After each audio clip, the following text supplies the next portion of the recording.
Support for Donnybrook Last Call is provided in part by Design Air Heating and Cooling. Thanks so much for joining us for Last Call. The topics we didn't get to in the first segment of the program. Alvin, I want to talk to you about Ameren, which is planning a huge natural gas plant in West Alton. And it's going to try something that we haven't seen before. It's called construction work in progress. Instead of building it and then billing the customers who benefit from it at the time, they're going to ask the regulators in Missouri if they can bill the customers while they're building it. Some of those customers may never benefit from it because they might die or move or whatever.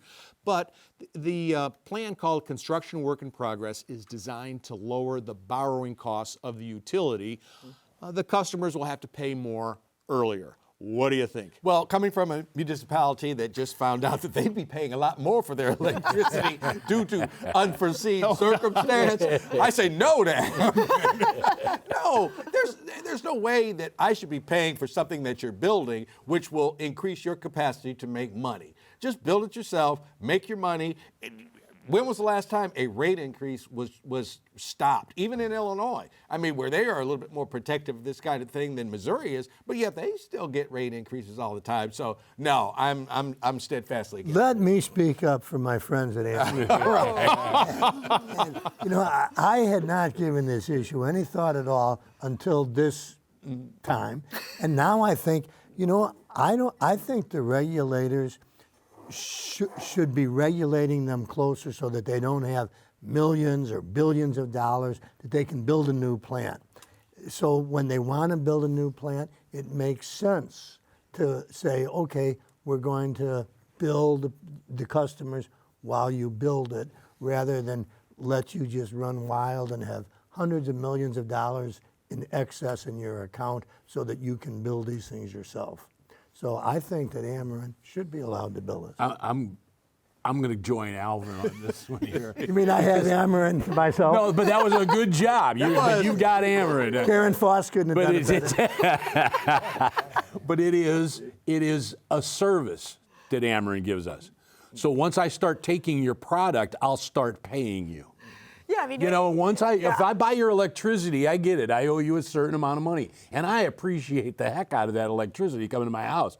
But that's like a store saying, this is going to be a really nice restaurant, but we're going to start charging you now before we actually start giving you food, because we'd like to build our restaurant. It just doesn't seem to be But the fair. restaurant, and I'm not saying I agree with Bill or Ameren, but what they're saying is the cost will be lower because the borrowing costs will be reduced. They'll borrow less money, and in the long run, the consumers will pay lower utility bills. So they're doing this for the consumers. That's what they're saying. Right. I mean, this argument now is you like, get it. Now you get it. Yeah. this argument is like, oh, your grandchildren will surely benefit from this. We're going to soak you now. It seems like terrible timing. Like electricity rates keep going up and up and up, and we've had a couple big hikes, I think, just in the last couple of years. Like, you got to give us more now. Like, can't we save some to soak future generations? Well, do you want the regulators to say, Ameren, we want you to just keep charging these people, overcharging them, so that you can have this huge account and build a new plant? But this is like going back to our original argument. You trust a utility to do the right thing as far as the money is concerned. And I just have trouble with that. I'm not calling out Ameren. I'm calling, like, utilities are there to increase stock. I mean, a lot of us in portfolios have utility stock just for this reason. So they're like, hey, look, they always going to be going up. Right, much as I don't like them, it's a good, wise investment. People love electricity. Right. So on the front end, I can't see it. I can't see that. Hey, Sarah, what about the St. Louis Board of Adjustment, which this week did give unanimously approval to a data center in Midtown? I think it's in the old Goodwill building, right? The warehouse.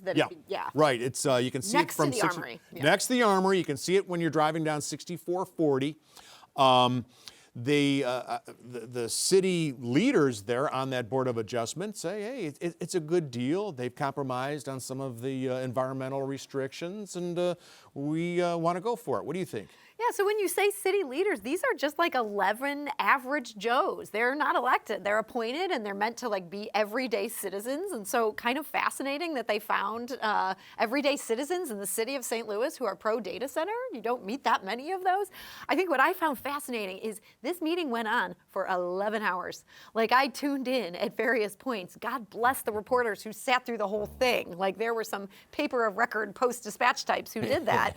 And I'm like, there, but for the grace of God, some of these questions, some of this discussion, this was just direct democracy in action. And I guess no matter who's voting, whether it's politicians who have to raise money for their next campaign or just average citizens, data centers always win, even in the city of St. Louis. Yeah, I think, money talks, and I think it's also the amount of money that lot. talks. But I still think that, for lack of a better term, you could kind of extort from these individual companies or those backing them, in that you just have to, it's like paying Ameren up front, make these folks pay up front. And the city is doing that. I mean, they drove a hard bargain but here. Does it involve a check? It involves a check. All right. It involves a check for millions of dollars. When it clears, what call I'm me. interested in is they do not have a tenant who has signed a lease for this data center.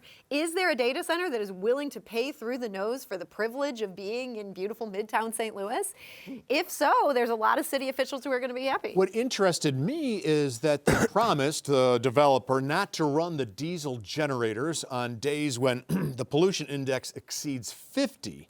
Now, I'm a little surprised that in this day and age we're still using diesel generators, and if you're a neighbor, those fumes are going to go somewhere. That's not going to be expensive. That's not going to be pleasant. And they have to test these diesel generators, so they can't test them on certain days, but I guess they can use them on other days, right? Yeah, and this That's has been horrid. the thing that's made the Memphis one so bad for the neighbors. Like, there are some examples where you think we should not have any diesel generators. Now, But doesn't Steve Smith have all sorts of development around there? I mean, how he are his does. There's customers like going to these, enjoy that? thousands of apartments that are thousands of dollars a month, like, cool young people walking to the Foundry. This is all happening kind of next door to that. On the other hand, it already has a very industrial vibe there. It's kind of the heart of the city. The highway is just rushing past you. There's train lines right there. That's why they want to be there, is that's where the electric lines are, like, the biggest. All right, as soon as a diesel fume wafts over to the St. Louis Zoo, it's going to be over. All right, Which is why the opposition to data centers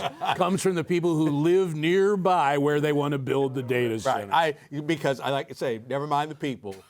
As soon as one of our, iconic sites gets a little whiff of diesel fuel, it'll be too late. And it should be one of our iconic places. Yeah, because you live near it, right? Well, yeah, but I like the zoo. No, I agree. So I'm kind of kidding, but I'm serious. Right. It's never mind right there by Highway 6440. It's going to waft someplace, and somebody's going to walk out of their house and say, like, it smells like diesel fuel. And all of a sudden, they'll then join this argument like, why did we ever allow this? Oh, I'm upset. Well, Do any of the members of the Board of Adjustment live near it? Do we know? I don't know the answer to that. Hey, Alvin, I want to call you to task. Okay. When I brought up the story about 2 months ago where the hotel owners in Kansas City said they weren't getting the reservations they thought they would get for the World Cup, you said, relax, Charlie, it's going to be outstanding. Now, a report comes out this week from the Missouri Restaurant Association. They interviewed 39 restaurant owners representing 140 or so restaurants. Only 10% saw increased traffic or revenue during the World Cup in Kansas City. 51% said their business actually went down. okay. First of all, there was a big, gigantic festival, all around downtown. So that was where the majority of people were. This survey was also like, if the World Cup had been here, they were surveying restaurants in like Belleville and Kirkwood and Chesterfield. They wouldn't get a bump necessarily from the World Cup. The ones that were close to it said they did make a profit. The barbecue places just did fantastic business. It was an international scene, and I just think that to poo-poo on the whole thing just because some restaurant 25 miles away didn't make $1 million, that's being short-sighted. The restaurateurs in Kansas City are saying, I wish people had leveled with us. Well, no.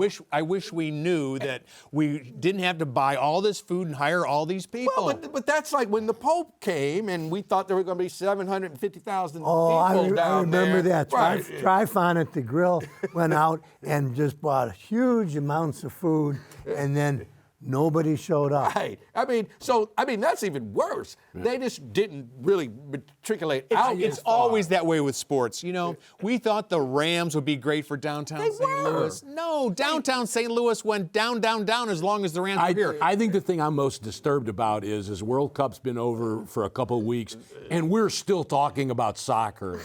And when World Cup ends, can't we just quit pretending that we care that much about soccer as a nation? I'm saying that sports don't have the financial impact that the cheerleaders say that it does.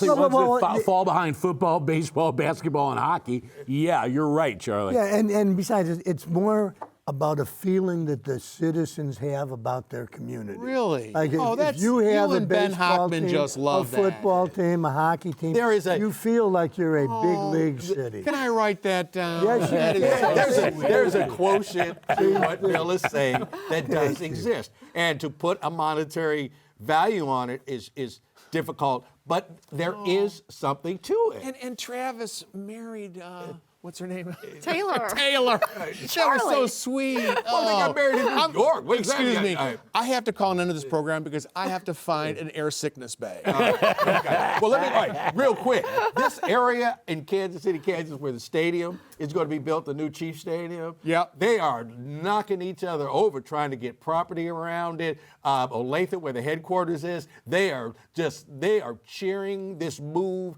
They are all in it. The pride in Eastern Kansas is just through the roof. Okay, to be And that's continued. sports. Thank you very much, Right. everybody. Thank you, Sarah, for sitting in for Wendy, who will be back next week. And we hope you will too. Thanks.